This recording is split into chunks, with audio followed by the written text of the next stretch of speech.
In the crowded toy store on Christmas Eve, CEO Andrea Whitlock reached for the last limited edition doll on the shelf, but at the exact same moment, single father George Linton's hand closed around it too.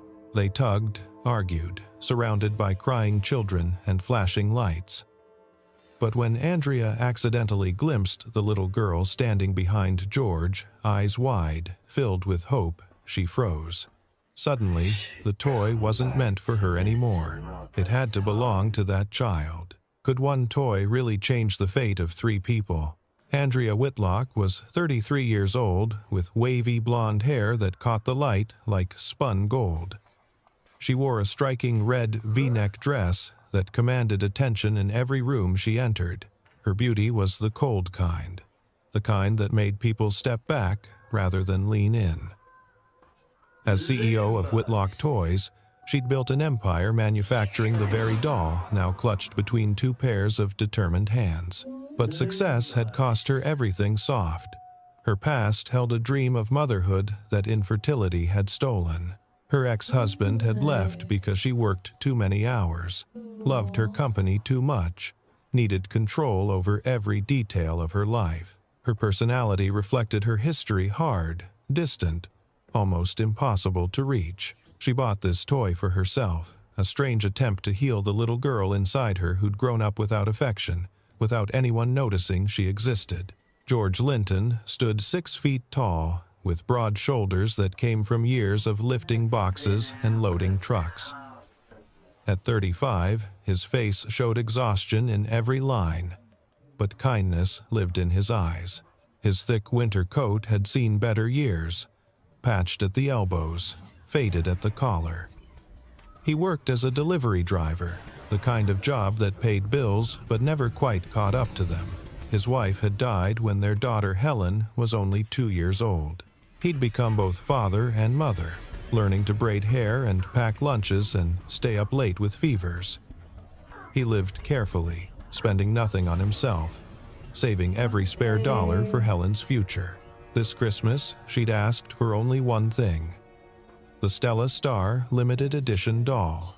He'd promised her, and George Linton kept his promises, even when keeping them meant fighting a woman who probably earned more in a day than he did in a month.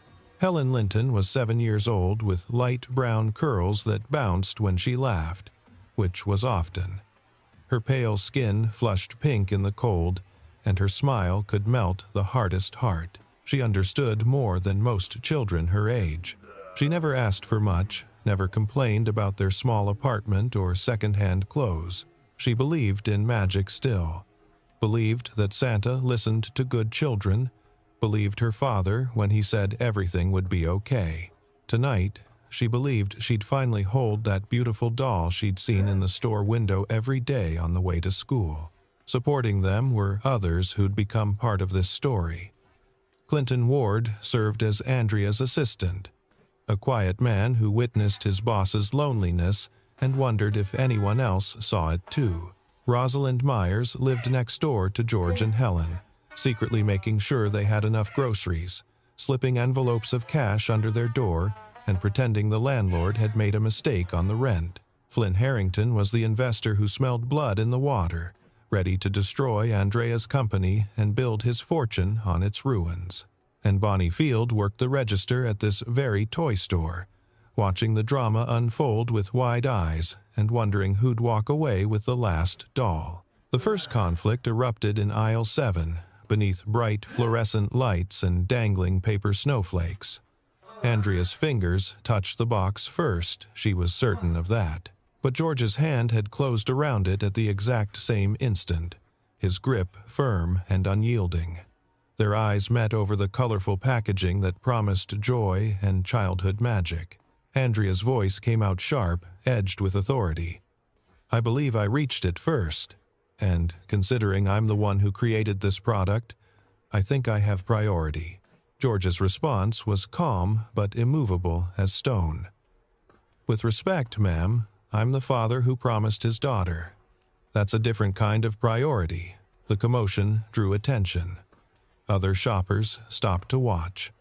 A mother with twin boys whispered to her husband, A teenager pulled out his phone, then thought better of it when Andrea's cold stare found him. Bonnie Field stepped closer from her register, unsure whether to intervene or simply bear witness. Employees appeared from the back room, and someone recognized Andrea immediately. They sided with their CEO, naturally, but the customers had different sympathies. They saw George's worn coat and tired eyes, saw the little girl behind him trying to make herself invisible, saw a father fighting for his child's Christmas morning. Helen stood 3 feet back, her small hands clasped in front of her, her hopeful expression crumbling by degrees. She'd heard her father's promise. She'd believed in it the way children believe in stars and wishes and the goodness of the world. Now she watched that promise slip away, held in the manicured hands of a stranger in an expensive red dress. Andrea noticed her. The moment stretched long and strange. Something in Helen's face triggered a memory. Andrea had spent decades trying to bury herself at 7 years old, standing alone at a school event while other children were picked up by laughing parents. Herself waiting by the window on Christmas morning for gifts that never came. Herself learning too young that some children mattered and others didn't. Her grip on the box wavered. But pride held her hand steady. She'd built a company from nothing. She'd survived divorce and disappointment and the hollow ache of wanting children she'd never bear. This toy was hers. She'd designed it from her own childhood dreams. Every curve of the doll's face, every detail of its dress, came from the little girl she'd once been. That secret weighed heavy tonight. Nobody knew the Stella Star doll was Andrea's attempt to create the friend she'd never had, the beautiful companion who would have made her childhood bearable. The prototype sat locked in a vault at company headquarters, the very first doll, the one she'd painted by hand and dressed with fabric scraps. It was priceless to her, irreplaceable, and seeing another child reach for its mass-produced copy felt like watching someone else claim her memories. But George didn't know that. He only knew his daughter's wish, his own promise, and the few dollars he'd scraped together by working double shifts and skipping meals. Crisis approached from multiple directions, though only Andrea felt its full weight that evening. At Whitlock Toys headquarters, a technical malfunction had contaminated an entire shipment. 5,000 dolls were being recalled, destroying the company's reputation and Christmas profits simultaneously. Flynn Harrington had been circling like a vulture, making calls to board members, planting doubts, positioning himself to swoop in and buy the company at bankruptcy prices. Andrea's phone had been buzzing all evening. She'd ignored it, driven to this store by some desperate need to hold the thing she'd created, to remember why she'd started this company at all. But the crisis wouldn't wait. Flynn wouldn't wait. And now this stubborn delivery driver wouldn't wait either. In the midst of their standoff, a child near the front of the store knocked over a display model of the Stella Star doll. It hit the floor hard, and a mechanical arm popped loose. The store manager rushed over, flustered and apologetic, trying to reattach the piece. George stepped away from Andrea for just a moment. His hands moved with unexpected precision, realigning the joint, testing the mechanism, snapping it back into place with a confidence that came from somewhere other than delivery driving. Andrea watched, startled. "You have engineering experience." George's jaw tightened. He handed the repaired doll to the manager without answering. But Andrea had seen enough. Those weren't the hands of someone who just lifted boxes. Those were the hands of someone who understood how things worked, how to build them, how to fix what others broke. She didn't push for an explanation. But her mind filed the information away, adding complexity to the man she'd dismissed as just another struggling father. They returned to their stalemate over the doll. Bonnie Field finally intervened, her voice nervous but kind. "Maybe we could call other stores, see if anyone has stock left?" Both Andrea and George knew the answer. This was Christmas Eve. Every Stella Star doll in the city had sold out weeks ago. This display model and the one they fought over were the only ones left. Helen's breathing changed. George noticed immediately the slight wheeze, the flush creeping up her neck. He touched her forehead and felt the heat radiating from her skin. Panic flashed across his face. The kind of terror only parents know when their child's health is at stake. Andrea saw his expression change. She'd been studying him, trying to understand what made a man so determined to win a toy that cost more than he probably earned in a week. Now she understood. His daughter wasn't just his world. She was his entire universe. Helen stumbled. George caught her, and the doll fell from his hand as he focused on keeping her upright. She was burning up, her eyes glazed, her small body trembling. For the first time that night, Andrea's carefully maintained coldness cracked. She remembered being sick as a child, lying in bed for 2 days before her nanny noticed. She remembered the loneliness of fevered nights with nobody to check on her, nobody to bring water or change her sweat-soaked sheets. She pulled out her phone without thinking and called Clinton Ward. Her voice came out clipped and efficient, but underneath it was something that might have been compassion. "I need an ambulance at Riverside Toys. Now. And make sure it's the best crew available." George looked up at her, shock and confusion and desperate gratitude warring in his expression. "I can't afford. I didn't ask about your finances." Andrea cut him off. "Your daughter is ill. Let someone help you." The next minutes blurred. Paramedics arrived, efficient and kind. They checked Helen's temperature 103 degrees and determined she needed monitoring but wasn't in immediate danger. George held his daughter close, whispering reassurances, stroking her hair with shaking hands. Andrea stood apart, watching. Something inside her shifted, like a locked door easing open after years of rust. She didn't understand it yet, but she felt it. Internal conflict tore at Andrea through the following days, relentless and unfamiliar. She kept seeing Helen's face, kept hearing George's steady voice promising his daughter that everything would be okay, even when he had no idea how he'd keep that promise. She'd built her entire life around control and power and the cold satisfaction of being right, of winning, of never showing weakness. But she'd never felt as small as she did standing in that toy store, watching a poor man be richer than her in every way that mattered, every way that counted when you stripped away bank accounts and business cards and impressive titles. She thought about her ex-husband's final words before he walked out of their marriage. "You love your company more than you could ever love a person, maybe more than you're capable of loving anything real." She denied it then, had thrown a crystal vase at the door after he left, had told herself he was weak and jealous and incapable of understanding what it took to build something from nothing. But maybe he'd been right. Maybe she'd poured everything into Whitlock Toys, into designing products that made other children happy, while the child inside her stayed frozen and afraid and utterly alone. George's face haunted her too.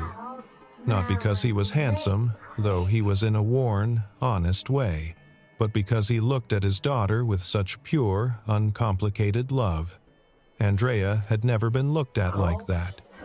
She'd never looked at anyone like that. Her relationships had been transactions, partnerships, arrangements of convenience. Love, real love, was something she understood intellectually but had never actually felt. For the first time in years, she wondered what she was protecting, what she was fighting for, whether winning battles and building empires mattered at all if you ended up alone with your victories. George wrestled with his own guilt. He'd been harsh to a woman who'd helped them without being asked. Andrea Whitlock had every reason to be arrogant and cold. She'd earned her success, built her company, deserved respect, and he'd treated her like an obstacle, an enemy, someone to defeat rather than understand. But gratitude sat uneasily in his chest. He'd spent Helen's whole life protecting her from people who had too much, who thought their money bought them the right to everything. He'd promised himself they'd never owe anything to the wealthy, never be beholden to anyone who could hold their debt over them.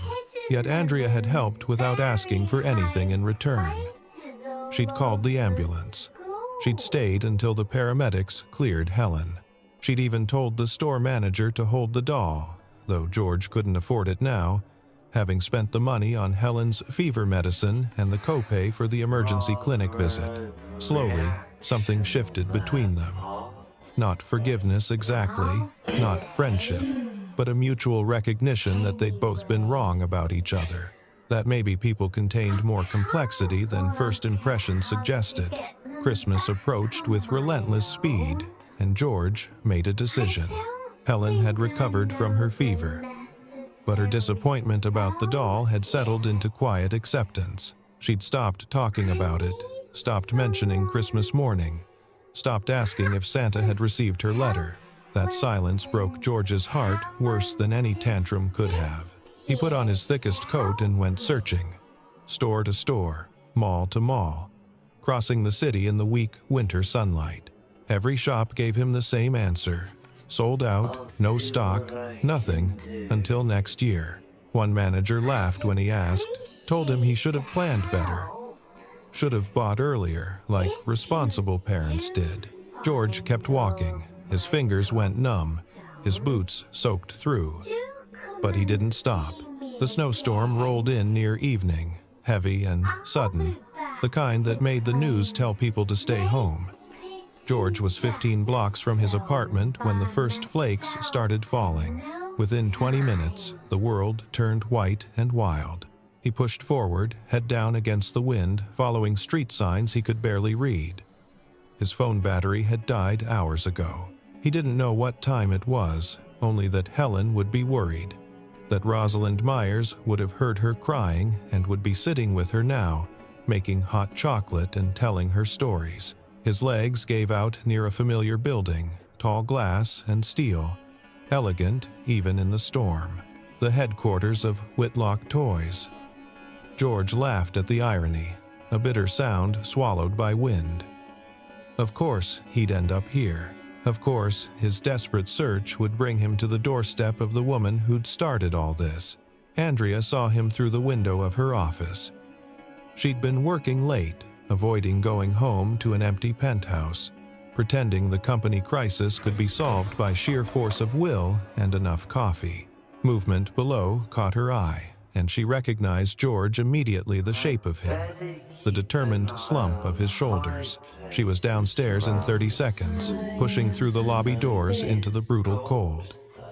"What are you doing? Are you insane?"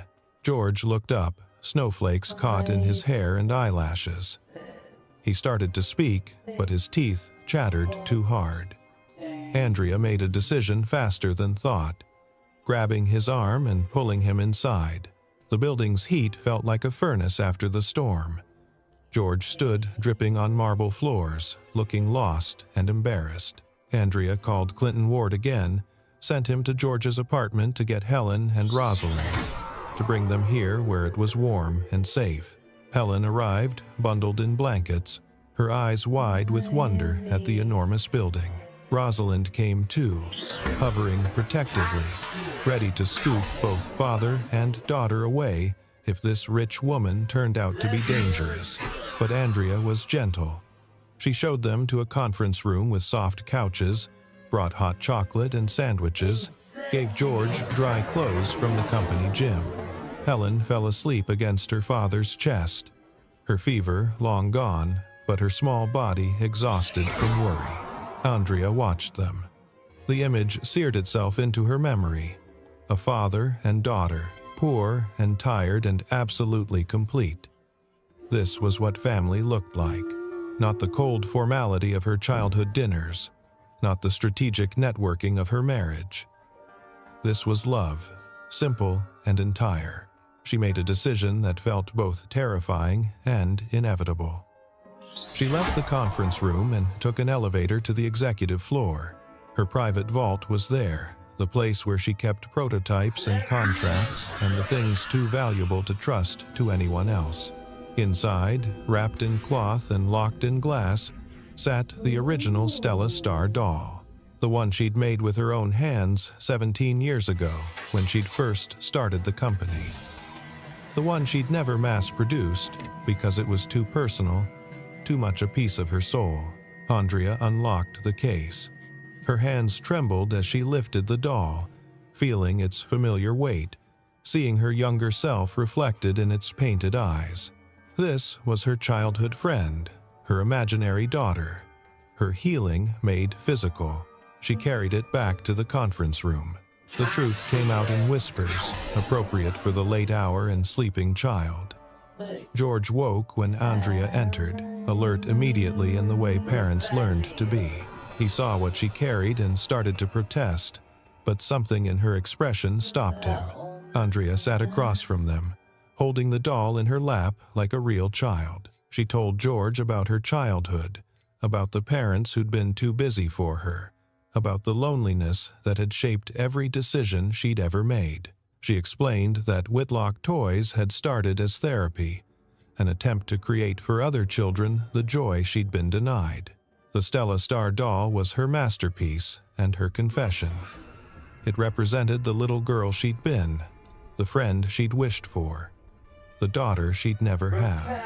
Making thousands of copies and selling them had felt like sharing her healing with the world.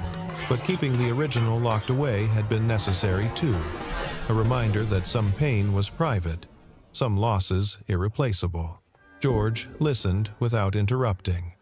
His expression shifted from suspicion to surprise to a deep, aching understanding. He saw her now, not the cold CEO, not the woman who'd fought him over a toy, but a wounded person trying to survive her own history. "I was jealous," Andrea admitted, her voice barely above a whisper.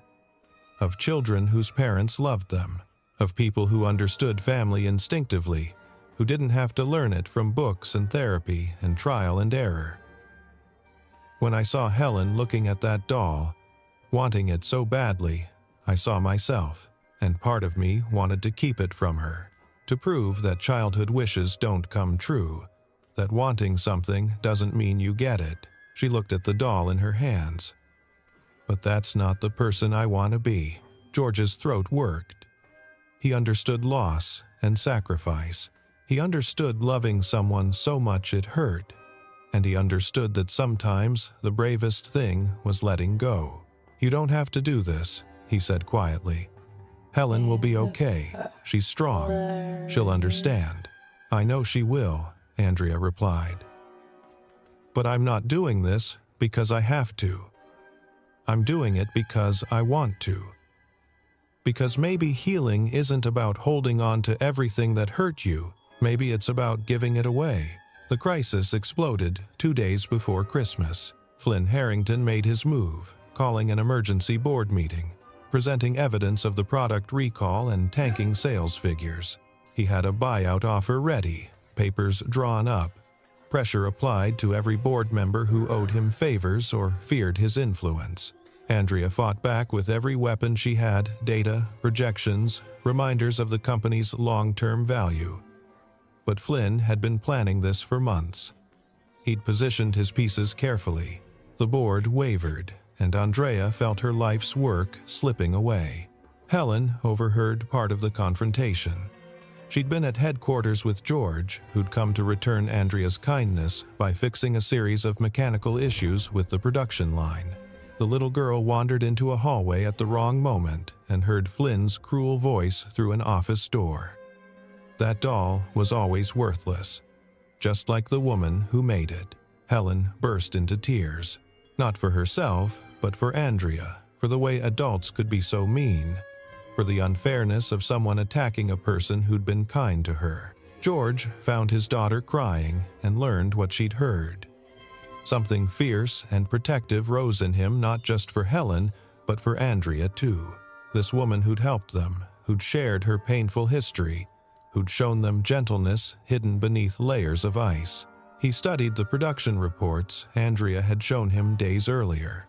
His engineering mind engaged fully for the first time in 7 years, since before his wife died, since before survival replaced passion. He saw the problem clearly. The technical failure wasn't in Whitlock's production line at all. It was in a component supplied by one of Flynn's subsidiary companies. George spent 12 hours reverse engineering the failure point, documenting the sabotage, building an irrefutable case. Flynn hadn't just waited for an opportunity.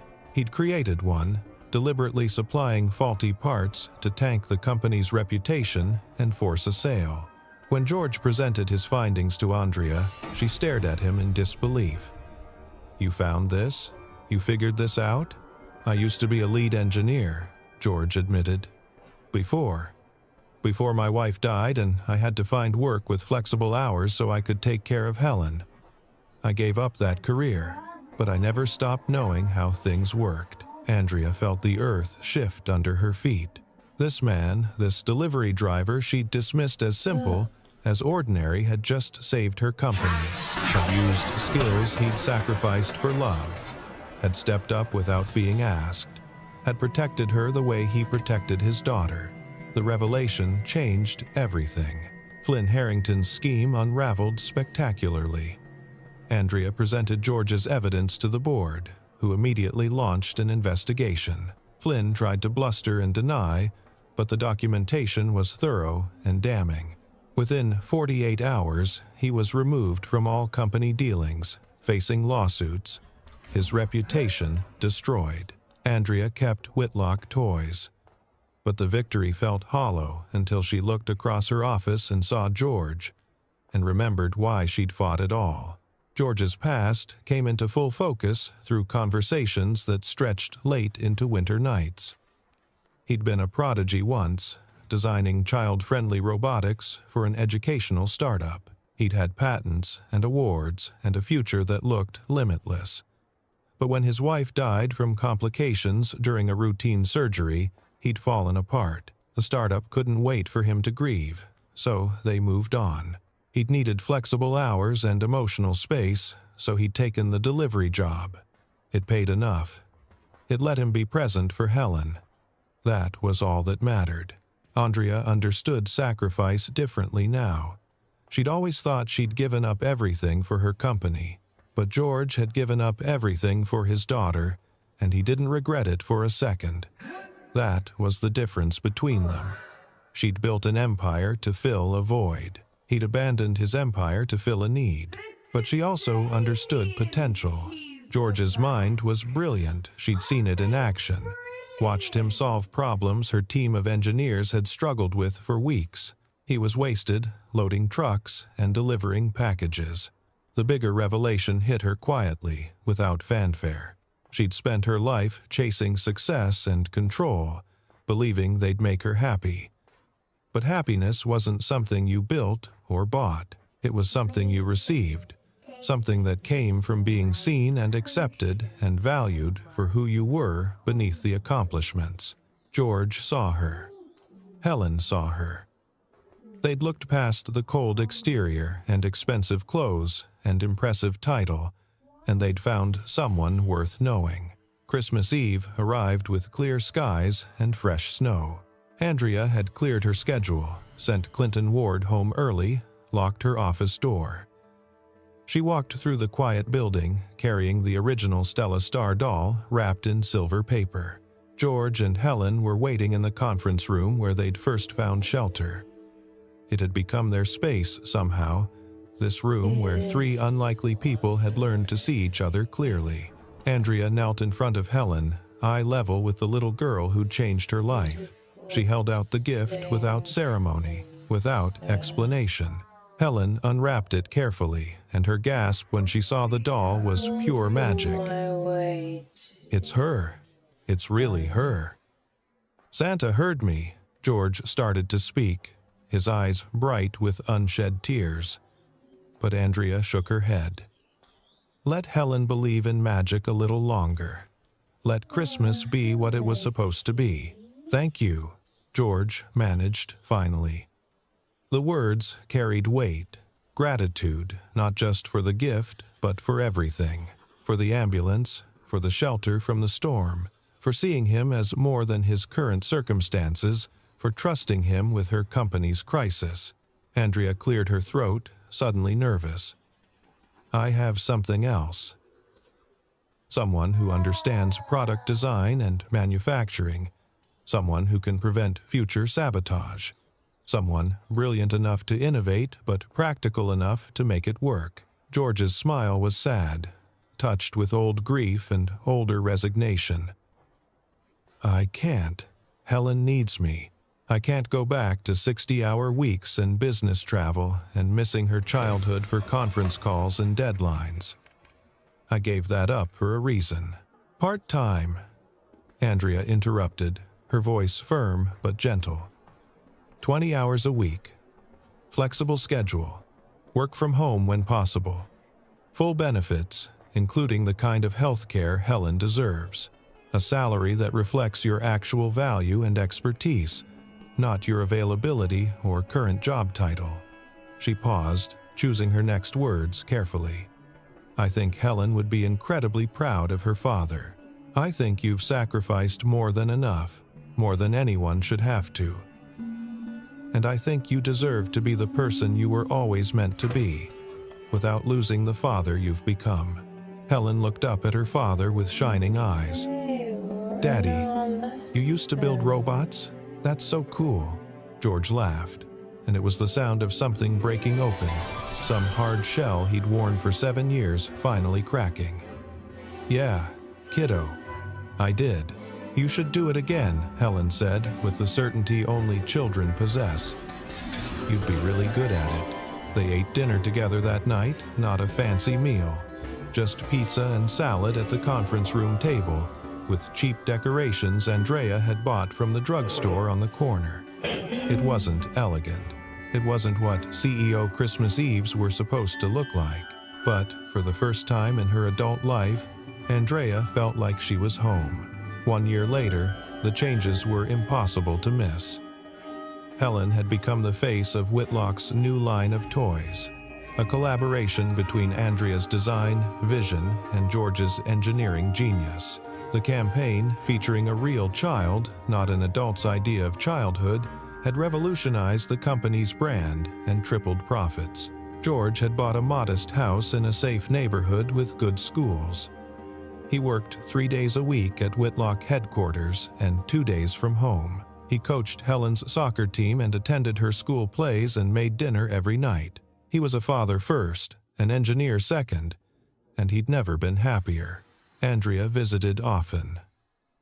Too often, according to Clinton Ward, who'd developed a knowing smile whenever his boss left early on Thursday afternoons. The second Christmas found them gathered around a tree in George and Helen's living room. Andrea brought gifts, thoughtful ones, not expensive ones. For Helen, a robotics kit George had designed. For George, a framed photograph of Helen laughing. And Helen had a gift too, wrapped carefully in newspaper and ribbon. Inside was a small box, and inside that was the original Stella Star doll. I want you to have her, Helen said seriously, because you made her when you were sad. But I think maybe you're not as sad now, and she should stay with her real mom. Andrea's vision blurred. She pulled Helen into a hug, this child who understood so much, who'd seen through her defenses and found someone worth loving underneath. George watched them, his expression soft and unguarded.